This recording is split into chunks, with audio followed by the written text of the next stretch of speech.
Au Soudan, au moins 816 manifestants ont été arrêtés depuis le début du mouvement de contestation le 19 décembre dernier. Il s'agit d'un bilan publié ce lundi par le gouvernement soudanais. On en parle dans ce JT. Au Gabon, une tentative de coup d'État menée par une poignée de soldats ce lundi a échoué. Les militaires ayant pris le contrôle de la radio-télévision gabonaise ont été arrêtés et 2 membres du commando ont été tués. Et puis réouverture ce lundi d'un autre point de passage transfrontalier entre l'Érythrée et l'Éthiopie. Ce nouvel acte d'ouverture s'inscrit dans le cadre de la spectaculaire réconciliation entre les 2 pays.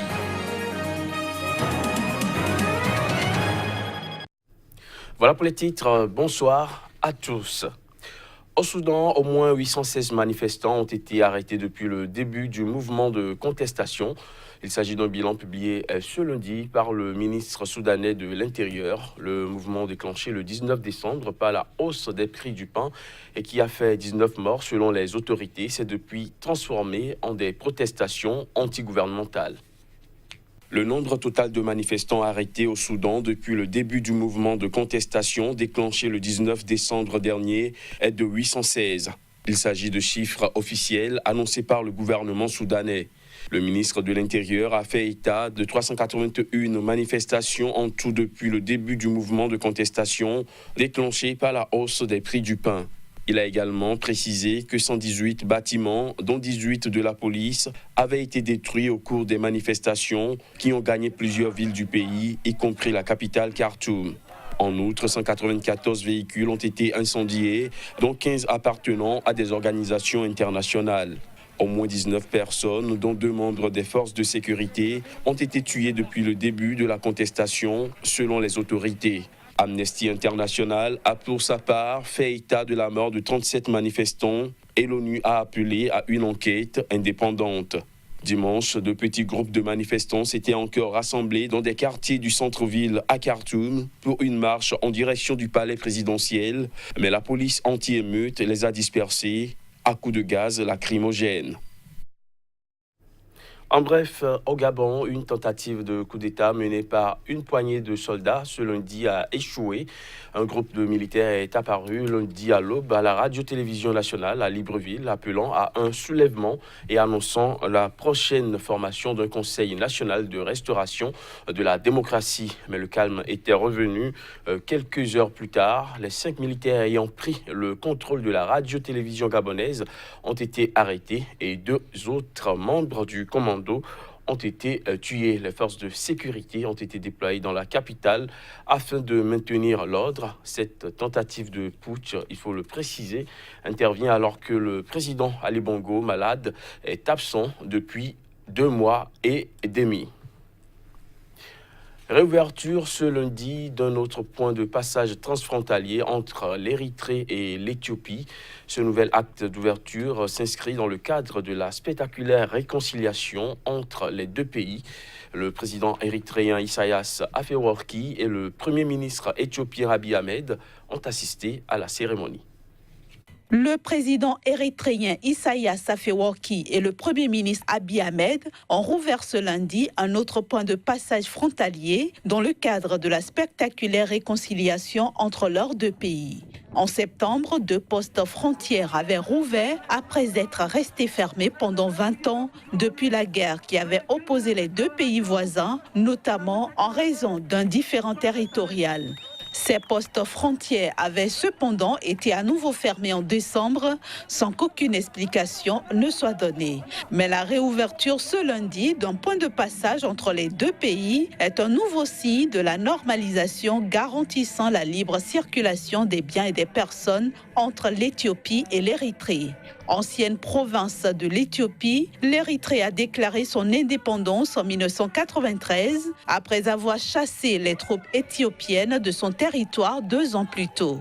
La démarcation de la frontière a ensuite provoqué le conflit de 1998 avant de se terminer par 18 ans de guerre froide, l'Éthiopie refusant de se plier aux recommandations d'une commission soutenue par l'ONU sur le tracé de la frontière. L'arrivée au pouvoir en Éthiopie en avril 2018 de Abiy Ahmed a changé la donne et permis la signature en juillet d'un accord de paix. En Afrique du Sud, le parti au pouvoir, le Congrès national africain ANC, a sous-entendu dimanche avoir nominé comme candidat aux législatives de mai prochain l'ex-président Jacob Zuma, emporté en 2018 par des scandales de corruption. Une sortie qui surprend alors que la formation politique s'est engagée à ne pas présenter de personnes impliquées dans des affaires de corruption. Des précisions. L'ANC a convenu que ses candidats aux législatives ne doivent pas avoir fait preuve d'indiscipline ou avoir été impliqués dans la corruption, a déclaré le porte-parole du parti lors d'une conférence de presse à Durban. Mais interrogé pour savoir si Jacob Zuma figurait sur la liste, l'ANC a sous-entendu qu'il l'était. Nous en sommes encore à l'étape où chaque candidat doit accepter ou décliner sa nomination, a expliqué le porte-parole du parti.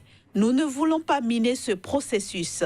Nous attendons que lui, le candidat Zuma, et les autres candidats nous fassent savoir s'ils acceptent ou pas leur nomination, a-t-il ajouté. Jacob Zuma, président de 2009 à 2018, a été contraint sous la pression de son parti, l'ANC, de démissionner en février dernier en raison des scandales de corruption dans lesquels il était empêtré. L'ancien président reste cependant très influent au sein de l'ANC, où les camps pro et anti-Zuma continuent de s'affronter. La liste des candidats de l'ANC aux législatives, qui n'a pas encore été rendue publique, doit renforcer l'intégrité du parti de feu Nelson Mandela, a encore assuré le porte-parole du parti. La liste, qui compte pour moitié des femmes, doit encore être approuvée par la direction de l'ANC, ce qui devrait intervenir d'ici la fin janvier, a précisé le porte-parole. Le parti a enregistré un revers historique lors des élections locales de 2016, où il a perdu les villes emblématiques comme Pretoria et Johannesburg. En Gambie, la commission Vérité et Réconciliation promise par le président Adama Barrow a entamé ses audiences ce lundi à Banjul. Cette structure doit enquêter sur les violations des droits humains commis lorsque l'ancien président Yahya Jammeh était au pouvoir entre 1994 et 2016. Chargé d'enquêter sur les violations des droits humains commis lorsque l'ex-président gambien Yahya Jammeh était au pouvoir de 1994 à fin 2016, la commission Vérité et Réconciliation entame ses audiences ce lundi à Banjul. Les 11 commissaires de la dite commission ont sélectionné un témoin pour revenir sur un fait marquant qui remonte au 22 juillet 1994 où Yahya Jammeh, alors âgé de 29 ans et soutenu par 4 officiers, renverse le président Daouda Jawara, le père de l'indépendance de la Gambie. Un coup d'État sans effusion de sang. Néanmoins, c'est un épisode important pour replonger dans le contexte des années 90. On ignore encore l'identité du témoin qui va s'exprimer, mais la commission le décrit comme un participant actif à ce putsch. Selon le secrétaire de la commission Vérité et Réconciliation, les incidents majeurs vont être traités de manière chronologique. Nous allons d'abord camper le décor et revenir sur le début de ces 22 ans de dictature, explique-t-il.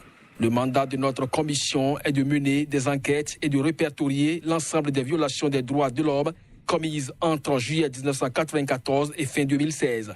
Notre but est de rendre justice aux victimes et d'éviter que d'autres incidents de ce type ne se reproduisent, précise-t-il. Les audiences sont ouvertes au public. Inaugurée en octobre dernier, cette commission, qui a un mandat de 2 ans, a été créée par les autorités pour répondre aux interrogations des familles de victimes de disparitions forcées ou de torture. Car jusque-là, aucune enquête n'a jamais été entreprise sur ces faits.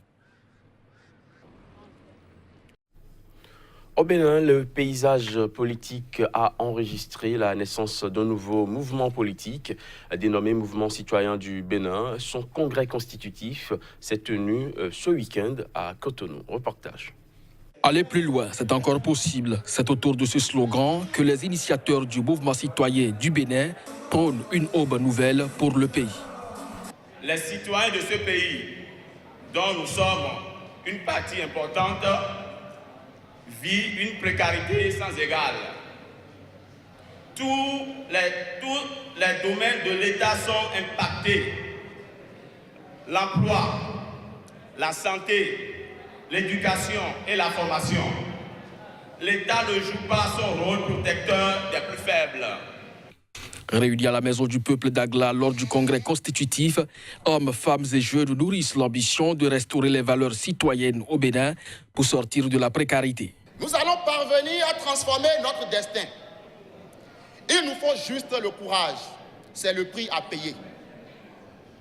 Celui qui n'a un jour osé changer n'a pas le droit de se plaindre de la médiocrité de son existence, dit Abraham Lincoln. Le mouvement citoyen du Bénin se veut une école de citoyenneté pour produire des citoyens engagés, actifs qui vont œuvrer pour l'émergence du pays.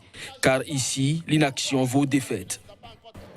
Le mouvement citoyen qui est né aujourd'hui se veut une école de citoyenneté pour amener nos compatriotes à être de vrais citoyens. Il est temps pour que les citoyens engagés puissent dominer notre société. Ce n'est que le gage de la prospérité partagée. Les acteurs politiques, les mouvements amis et autres activistes de la restauration des valeurs de la démocratie ont soutenu le jeune mouvement à travers diverses déclarations. La classe politique doit compter désormais avec ce mouvement de jeunes engagés pour la restauration des valeurs citoyennes. Douala et Yaoundé, les deux plus grandes villes du Cameroun, ont du mal depuis quelques jours à gérer leur flux d'ordures ménagers. Le ramassage n'est plus fait comme d'habitude. L'activité semble tourner au ralenti.